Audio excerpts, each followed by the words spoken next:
제가 하나님 말씀 읽겠습니다. 마가복음 14장 32절에서부터 42절입니다.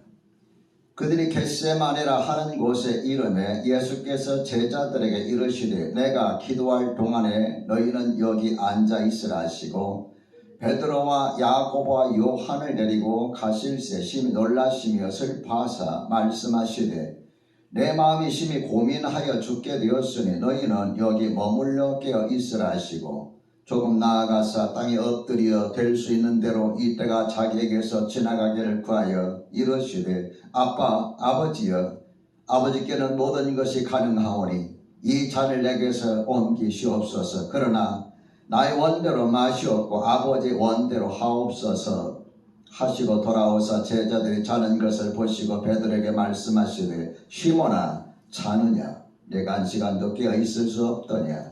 시험에 들지 않게 깨어 있어 기도하라. 마음에는 원이로되 육신이 약하도다 하시고 다시 나아가 동일한 말씀으로 기도하시고 다시 오사 보신즉 그들이 자니 이는 그들의 눈이 심히 피곤함이라. 그들이 예수께 무엇으로 대답할 줄을 알지 못하더라. 세 번째 오사 그들에게 이르시되 이제는 자고 쉬라. 그만 되었다. 때가 왔도다. 보라 인자가 죄인의 손에 팔리느니라. 일어나라 함께 가자. 보라 나를 파는 자가 가까이 왔느니라. 아멘.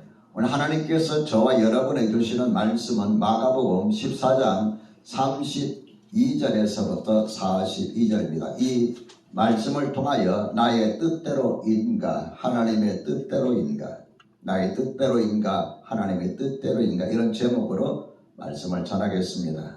말씀 듣기 전에 서로 인사 좀 나누시죠. 만나서 반갑습니다.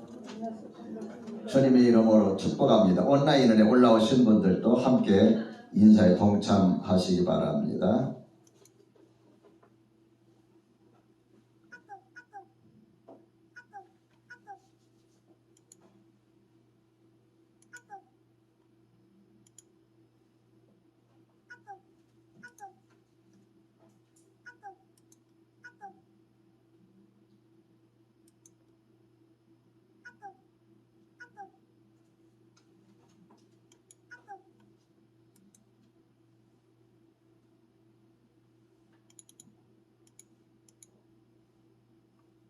인사 다 나누셨습니까?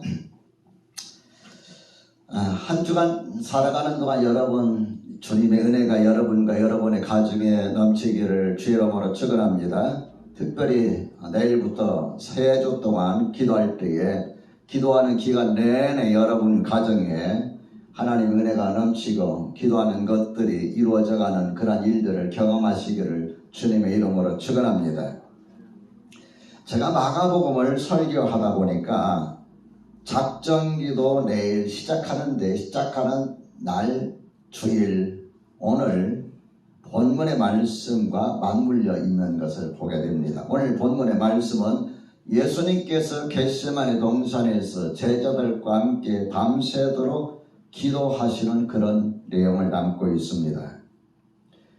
예수님께서 죽으시기 전날 밤 밤새도록 제자들과 함께 겟세마네 동산에 올라가셔서 처절한 기도, 몸부림치는 기도가 있었기에 그 다음날 체포되고 그 다음날 고문당하고 그 다음날 십자가에서 달려 돌아가실 때까지 그분의 모습 속에서 담대한 모습을 우리가 볼 수가 있습니다. 이것은 기도의 능력에서 기도하는 자의 마음에서 나오는 자세라고 저는 그렇게 믿습니다.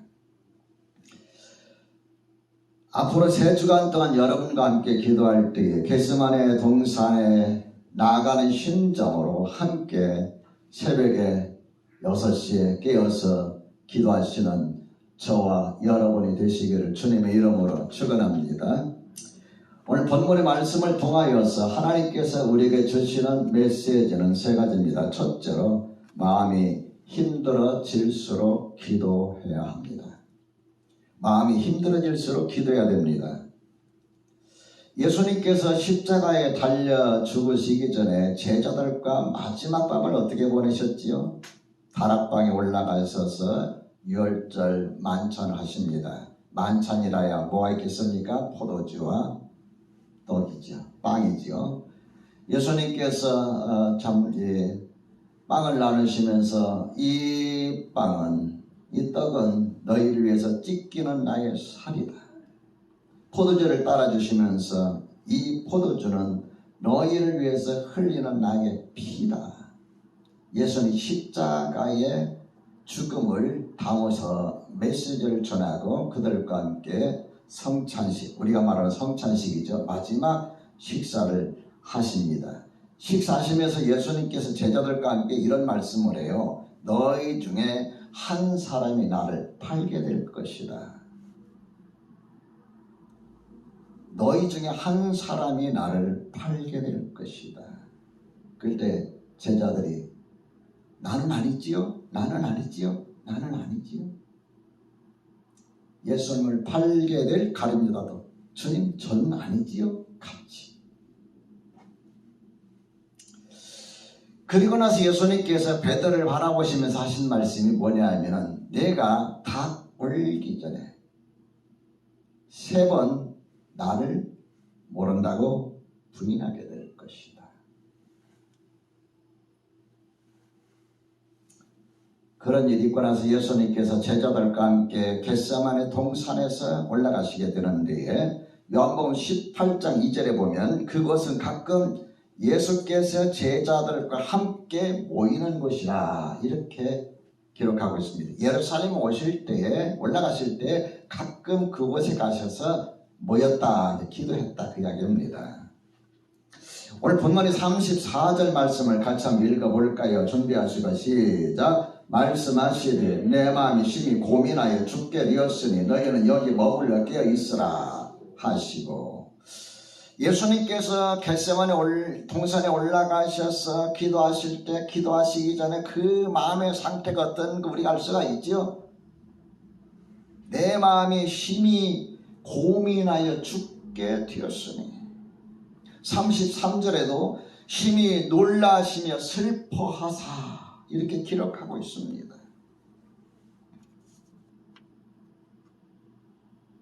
여러분 살면서 심히 고민해서 너무너무 고민이 돼서 죽을 지경까지 이런 적이 있으십니까?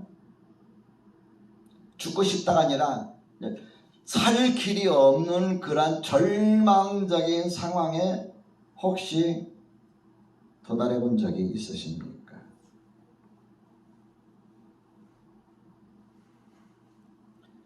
거기까지는 아닐지라도 여러분이 심히 고민하여 죽을 지경 같은 정말 너무 견딜 수 없는 그런 상황에 이르게 되면 여러분은 그러한 문제에 대해서 어떻게 해결하십니까? 처리하십니까? 밤새 잠 못 이루고 한숨 쉬며 고민만 하십니까? 아니면 평소에 입에 대보지도 않던 술을 마시면서 마음을 달래십니까?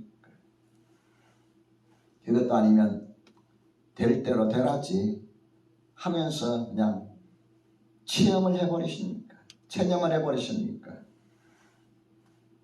어디에 속할까요? 여러분 스스로 생각할 때 어디에 속하는 것 같습니까? 목사님 저는 3개 다 해당 안 됩니다. 그러면 몸부림치며 기도하십니까? 야곱이 20년 만에 자기 고향으로 돌아옵니다. 자기 고향을 떠났다가 자기 고향으로 돌아올 때에 사람들이 전해주는 이야기를 들어보니 자기 형님이 사람들을 데리고 나오는데 400명을 데리고 온다는 소리를 듣습니다. 왜 400명씩 데리고 올까요? 야곱을 따뜻하게 맞이하려면 몇 사람 데리고 와서 포옹하면 되잖아요. 그런데 20년 동안 헤어졌던 그 야곱과 형님과 관계는 20년 전에 아픈 사건이 있어요. 야곱이 형님의 축복권을 다 빼앗아가 버렸어요. 장자권도 다 빼앗아가 버렸어요. 그래서 앙심을 품고 죽일 날만을 기다리는데 야곱이 그냥 하나로 도망가서 20년 동안 살다가 돌아온다는 거였어요. 그래서 그 형님 에서가 400명을 거느리고 야곱을 맞이하러 온다. 야, 이게 무슨 일일까? 뭐 하려고 사람들을 데리고 올까? 아마 필시 나를 죽이려고 올 거야. 20년 전에 그 한 맺힌 한을 풀려고 할 거야. 그래서 자기가 20년 동안 키웠던 그 소와 양과 이런 것들 중에 가장 좋은 것들만 골라가지고 선물로 공세를 합니다. 그리고 그 뒤에 또 가족들을 보내고 그 맨 끝에 자기가 따라갑니다. 선물로 마다하고 오면은 자식들 보면은 내 자식들 보면 마음이 풀리겠지. 내 자식들 보고도 마음이 풀리지 않아 나라도 도망쳐야지 아마 그러지 않았을까 생각이 돼요. 야곱 같은 생각입니다. 그런데 야복강을 건너다가 어느 나그네를 만나서 그 나그네 밤새도록 씨름하게 돼요. 새벽녘이 되었습니다. 그 나그네가 나로 가게 하라. 그러면서 야곱의 환도뼈를 칩니다. 그때 야곱이 깨닫고 자기가 붙들고 있는 이는 천사라는 사실을 알았어요. 하나님 보내신 천사라는 사실을 알았어요. 그래서 그를 붙들고 애원을 합니다. 나에게 축복하지 않으면 내가 가게 하지 않겠습니다. 그 자리에서 막 붙잡고 매달립니다. 매달린다는 말이 거기서 나왔다고 생각이 돼요. 제가 생각할 때는. 그때 천사가 묻습니다. 내 이름이 무엇이냐? 야곱입니다. 그래 내가 지금까지 살면서 사람의 발뒤꿈치나 잡고 그렇게 살았다. 이제는 야곱이라 하지 말고 이스라엘이라 하라. 하나님과 겨뤄서 이겼다. 그리고 그를 축복합니다. 축복을 받은 다음에 형님을 만났을 때 어떻게 만났을까요? 칼부림이 났을까요? 서로 어긋맞게 울면 어긋게 맞고 그냥 포옹하면서 엉엉 울어댑니다. 누가 하신 거예요? 하나님. 여러분 우리가 살면서 이 세상에 고민이 없는 사람 없습니다. 고난이 없는 사람 없어요. 다 고민이 있고 어려움이 있고 고난이 있고 다 힘든 삶을 살아갈 때가 있습니다. 그런 환경 가운데 처할 때가 있습니다. 하나님께서 왜 이러한 고난을 우리에게 허락하셨을까요? 시편 119편 71절에 보면은 이렇게 말씀하고 있습니다. 고난 당하는 것이 내게 유익이라. 여러분 나의 삶 속에 고난 당하는 것, 고난이 찾아오는 것, 그것이 나에게 유익이 되리라고 여러분 그렇게 생각하십니까? 그렇게 믿습니까? 그렇게 받아들입니까?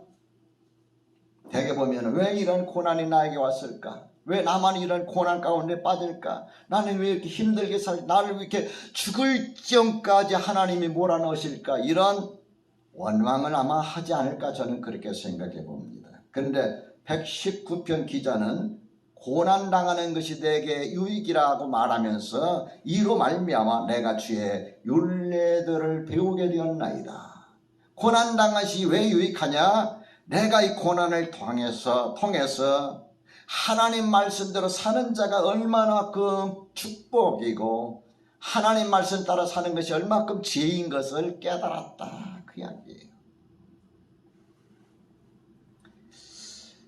비록 고난이 힘들지만 그 고난을 통해서 우리가 참 극복을 하고 나면 여러 가지 많은 유익이 있지요. 하나님의 말씀, 시편 기자처럼 하나님의 말씀을 다시 깊이 깨닫게 돼요. 제 머릿속에 지금도 확실하게 남아있는 것은 고난 때 하나님께서 제게 주신 말씀들이에요. 여러분 성경 창세기부터 요한계시록에 다 암송하십니까? 다 기억하십니까? 여러분 100번 1000번 읽어도 다 기억 못해요. 어떤 말씀을 기억합니까? 내가 어려웠을 때 힘들었을 때 하나님께서 나에게 위로로 주셨던 말씀, 그 말씀대로 이루어졌던 그 상황, 그때 그 주신 말씀이 나에게 기억이 되는 거예요. 이러한 고난을 통해서 말씀의 의미들을 깊이 깨닫게 되고요. 이러한 고난을 받게 되면은 다음에 찾아오는 고난에 대해서 나름대로 보는 눈이 생겨요. 통찰력이 있다 그 말입니다. 문제를 어떻게 해결할 것인가 대체적으로 이제 감이 잡혀요. 저희 그 지역 모임에 우리 큰딸 비슷한 나이에 그 여자 목사님 어제 안수 받으셨는데 있어요. 그분과 이제 지역 모임에서 이야기하다 보면은 내가 처음에 개척했을 때 겪는 그 상황 그대로 겪고 있어요. 들락날락 속 썩이고 막 이런 것들. 저는 이제 그걸 다 지났잖아요. 그래서 보면은 이제 과거의 나를 보잖아요. 과거의 나를 멀찍이서 보기 때문에 저것은 이렇게 하면 참 좋겠다. 이 문제는 여목사는 이렇게 하셨으면 참 좋을 것 같다. 이런 생각을 갖게 돼. 근데 내가 만약 그 고난을 겪지 않았다면 알 수 있을까요? 알 수가 없어요. 그러니까 다시 말씀드리면 우리가 어려움을 당하게 되면 다음에 어려움 당할 때에 그 어려움에 대해서 어떻게 할 것인가 나름대로 지혜가 생기고, 내가 어려움 당하면은 어려움 당한 사람들의 마음을 어느 정도 헤아릴 수가 있어요. 다시 말씀드리면 공감 능력이 있는 거예요. 고생 없이 지금까지 자라거나 한 번도 실패 없이 성공만 하거나 공부하는 데면 늘 1등만 하거나 이런 사람들은 사실 여러분 공감 능력이 떨어집니다. 고생이 뭔지 몰라요. 배고픔이 뭔지 몰라요. 아픔이 뭔지 몰라요. 그래서 공감 능력이 떨어져요. 그런데 그런 것들을 겪어본 사람들은 그걸 보면 마음이 아파와요. 심지어는 눈물 뚝뚝 흘리는 분도 있어요. 이 공감 능력이지요. 남을 이해할 수 있는 마음이 생기는 거지요. 이 고난은 더 중요한 것이 뭐냐면은 그걸 통해서 주님을 알게 되고, 주님을 알게 되면서 주님을 신뢰하는 믿음에까지 나아간다. 그러므로 여러분 삶 속에서, 우리의 삶 속에 찾아오는 이 고난, 힘든 것이 결코 우리의 삶을 힘들게 하는 것이 아니라는 걸 기억하시면서 모든 것들을 잘 이겨나가시길 우리 주님의 이름으로 축원합니다. 둘째로, 기도는 자신과의 싸움을 이기게 합니다. 우리가 기도할 때, 기도하는 사람은 대부분은 그 기도하는 이유, 기도하는 동기가 뭐냐면은 자신의 어떤 문제입니다. 자신의 어떤 문제예요. 그 문제를 해결하기 위해서. 내 힘으로 안 되니까, 해봐도 안 되니까 마지막 수단으로 기도를 선택하게 됩니다. 그러다 보니까 이 기도가 이기적일 때가 참 많아요. 자기가 이루고자 하는 것을 이루지 못하니까 어떻게 해서든지 기도를 통해서 이루려고 합니다. 이게 이기적인 하나님의 뜻이, 이러한 상황 속에서 하나님의 뜻이 무엇일까라기보다 어떻게 하면 이 문제를 해결할까, 그런 생각에 집중을 하게 되죠. 가끔 저는 이제 이런 분들을 이제 만나게 돼요. 목사님, 사실 저는요 기도할 게 하나도 없어요. 여러분 어때요? 기도할 게 하나도 없으시죠? 저는 기도할 게 하나도 없어요. 참 어떤 때는 그런 분이 부럽기도 해요. 이 세상 살면서 얼마나 행복하고 얼마나 만족스러우면 기도할 게 하나도 없을까? 기도할 게 하나도 없다는 말은 기도할 문제가 없다는 말이고, 기도할 문제가 없다는 말은 기도할 필요성을 느끼지 못한다는 거지요. 진짜 여러분 믿으면 기도할 필요가 없고 기도할 것을 느끼지 못할 때 하나님과 관계 속에서 인격적인 관계를 맺는 것이 진짜 사실은 기도예요. 근데 우리는 대개 보면은 어떤 문제가 있을 때만 그 문제를 해결하기 위해서 기도하거든요.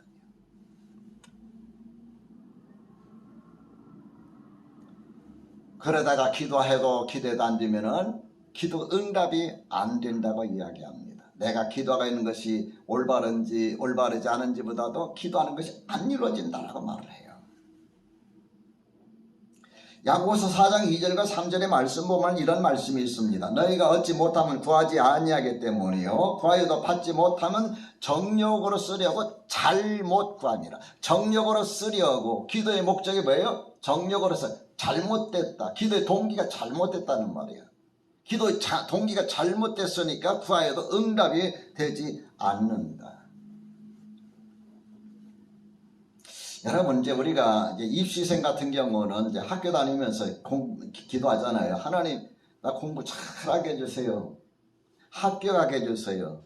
여러분, 합격 될까요? 안 될까요? 될까 안 될까요? 될 수도 있고 안 될 수도 있어요.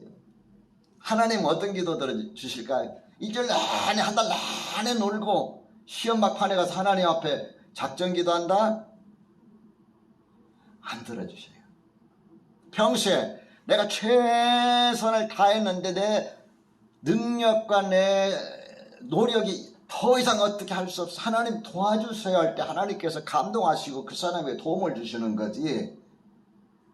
공부도 안 하고 어영부영 하다가 시험 당할 때 하나님 도와주세요. 하나님께서 도와주시느냐. 제가 신학 공부하면서 유명한 명언이 있습니다.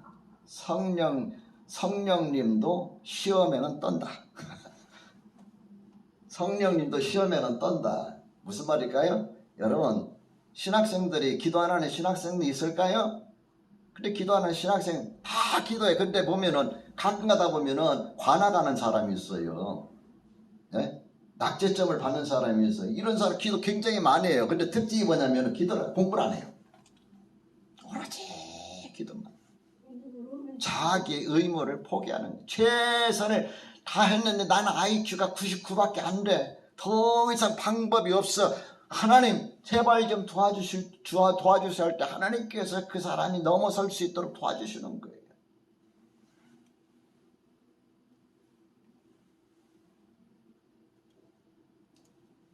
우리 하나님 앞에 기도할 때 기도하는 그 기도가 정당해야 됩니다. 단순 이기적이면 안 된다 그 말이에요. 기독교인들이 세상 살면서 사업을 하시는데 사업하시는 분들 보면 기독교인들이 많이 부정과 부패 비리 얽혀 있어요. 대장동 사건에도 보면 기독교인들 들어있어요. 본인은 축복을 받았다고 했는지 모르지만 목회자인 제 입장에서 볼 때는 그것은 정도에서 벗어난 거지요. 교회가 얼마나 많이 헌금했는지는 모르지만은요, 그건 온전한 게 아닙니다. 작은 돈일지라도 내가 정성으로 벌어서 하나님께 드린 것이 아름다운 것이고, 내가 이 세상에서 남보다 잘 살지 못해서 최선을 다해서 사는 것이 아름다운 삶이에요. 그렇게 믿으시면 아멘 합시다. 아멘. 잘 나가는 것만 바라보지 마시고, 여러분, 내가 하나님 앞에서 최선을 다할 것이 무엇인가를 생각하면서 내 최선을 다해서 안 될 때 하나님 앞에 기도하세요. 하나님 앞에. 하나님, 나의 최선은 이것밖에 안 됩니다. 더 이상 방법이 없습니다.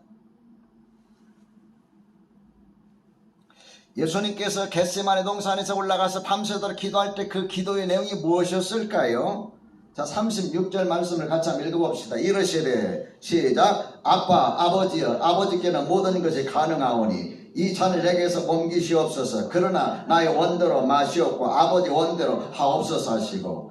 아버지, 하나님이 누구라고요? 아빠래요. 아버지여. 그 다음에 예수님께서 하나님께 고백한 것이 무엇입니까?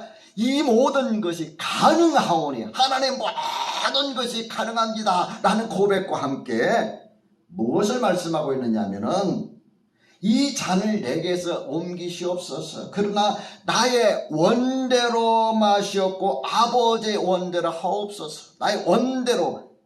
예수님 원하시는 건 뭐예요? 이 잔을 내게서 옮기시는 거예요. 이 잔은 뭐예요? 죽음의 잔이, 십자가의 죽음을 말합니다. 이 십자가의 죽음을 내게서 옮기시옵소서. 그 죽음의 잔을 마시지 않게 해주옵소서. 그 죽음을 겪지 않게 하소서. 그러나 나의 원대로 마시옵고 아버지의 원대로 하옵소서. 아버지의 원은 어떤 걸까요? 예수님께서 십자가에 달려 죽으시는 거예요. 여러분과 나의 죄를 대신하여 십자가 죽으시는 거예요. 예수님의 기도가 얼마나 여러분 처절했을까요? 자, 41절 보십시다. 41절 시작. 세 번째 오사 그들에게 이르시되 이제는 자고 쉬라고 그만 되었다. 때가 왔도다. 보라, 인자가 주인의 손에 팔리느니라. 세 번째 오사, 세 번씩이나 기도했다는 말이에요. 첫 번째 그렇게 기도하고 와서 보니까 제자들이 뭐하고 있어요? 제자들이 뭐하고 있었어요? 37절에 보니까 제자들이 자는 것을 보시고 제자들이 자고 있었어요. 예수님의 그 십자가의 죽음과 자기들과는 실제 아무런 관계가 없잖아요. 지금 심히 고민하여 죽게 되었으니 나를 위해서 기도해달라 했지만은 그 내용 당사자의 문제가 아니잖아요. 그러니까 기도하다가 잠들었겠죠. 다른 성경에 보면 슬픔에 잠들었다고 그랬어요. 예수님께서 몸부림치면서 기도하는 그 기도 음성을 들으면서 슬퍼하면서 그만 잠들었어요.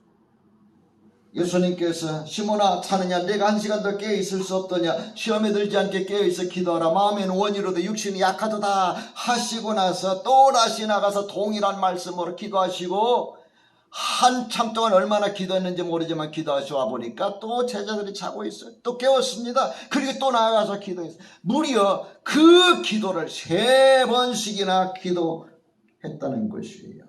예수님께서 동일한 기도를 3번씩 하신 적이 없습니다. 누가복음 22장 44절에 보면은 예수께서 힘쓰고 애써 간절히 기도하시니 땅에 떨어지는 핏방울 같더라. 땀이 땅에 떨어지는 핏방울 같이 되더라 라고 말씀하고 있어요. 그렇게 예수님께서 아버지의 뜻대로 내 욕심대로 내 이기적인 마음대로 아니라 아버지의 뜻대로 되기를 원합니다 하고 처절하게 기도하셨다. 저는 이 내용을 보면은 늘 CCM 복음성가가 기억이 납니다. 어떤 복음성가냐면 겟세마네 동산에서 기도하실 때 주님의 땀방울은 피로 변했네. 하나님을 거역한 나를 위하여 순종의 피를 흘려주셨네. 주의 사랑 깊고 크셔라. 내 영혼의 파도처럼 메아리쳐온다. 저는 이 노래가 늘 기억에 남습니다. 내 마음속에 내 귀에 메아리칩니다. 겟세마네 동산에서 얼마나 그분은 처절하게 기도하셨어요. 안 나옵니다. 겟세마네 동산에서 기도하실 때 주님의 땀방울은 피로 변했네. 하나님을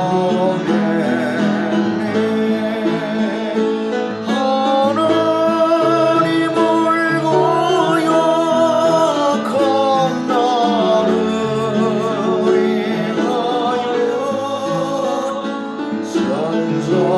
산성의 성제비를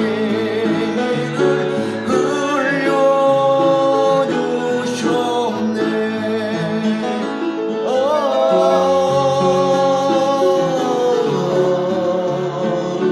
주의 사랑 깊고 크셔라. 내 영혼의 파도처럼 메아리 쳐온다. 3절 빌라도의 군인들이 내린 채찍을 찢어져 피로 물든 주님들 머리 온 인류의 질병을 속하셨으니 치료의 강물에서 넘쳐 흐르네.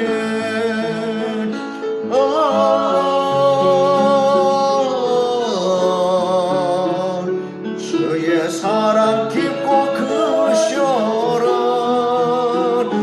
내 영혼의 파도처럼 메아리 쳐온다.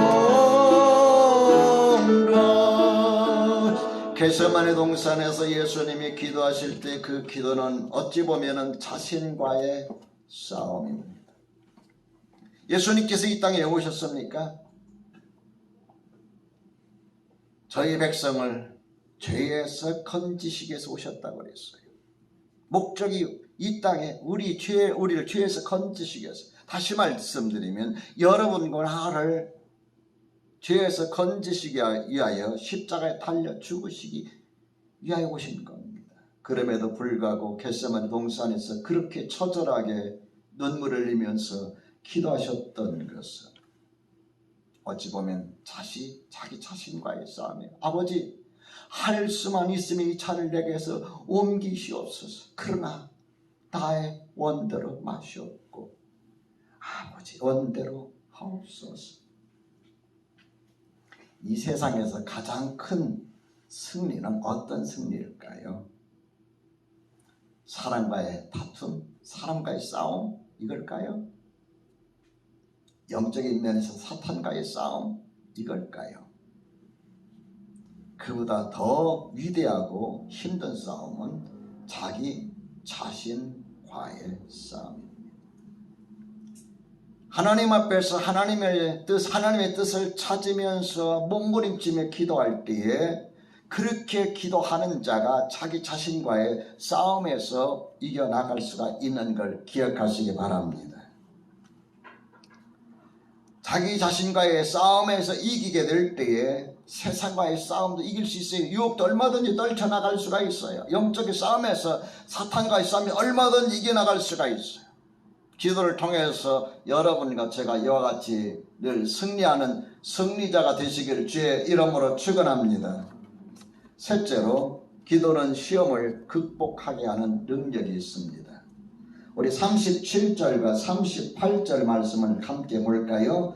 돌아오사 제자들이 자는 것을 보시고 베드로에게 말씀하시되 시몬아 자느냐 네가 한 시간도 깨어 있을 수 없더냐. 38절 같이 시작. 시험에 들지 않게 깨어 있어 기도하라. 마음에는 원이로되 육신이 약하도다 하시고.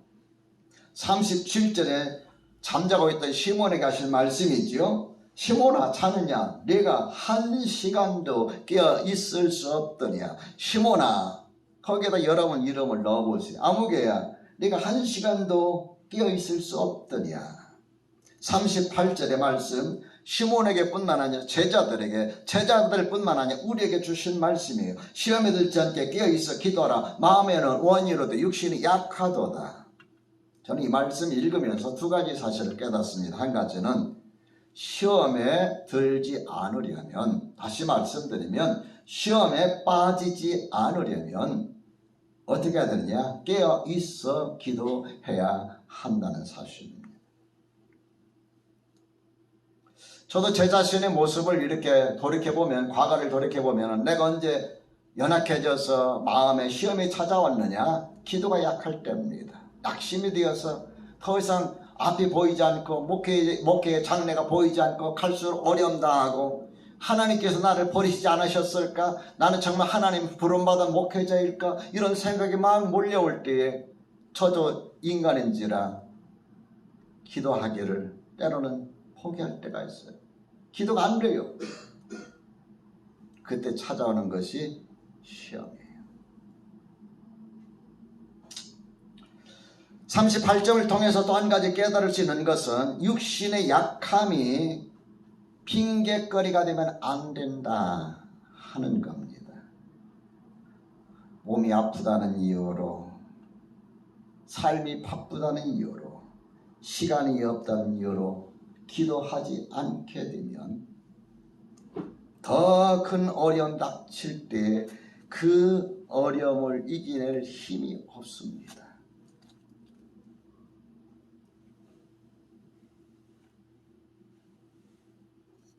예수님께서 마지막 제자들과 식사하는 그 식사 자리에서 베드로에게 3번씩 말씀하셨잖아요.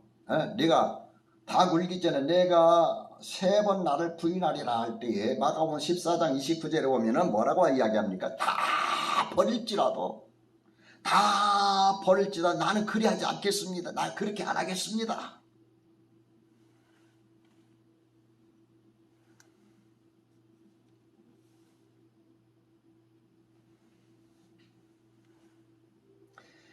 예수님께서 내가 진실로 내게 이르노니 오늘 이 밤 달기 2번 울기 전에 내가 나를 3번 부인하리라 말씀하실 때에 뭐라고 하느냐 하면은 내가 주와 함께 죽을지언정 주를 부인하지 않겠나이다.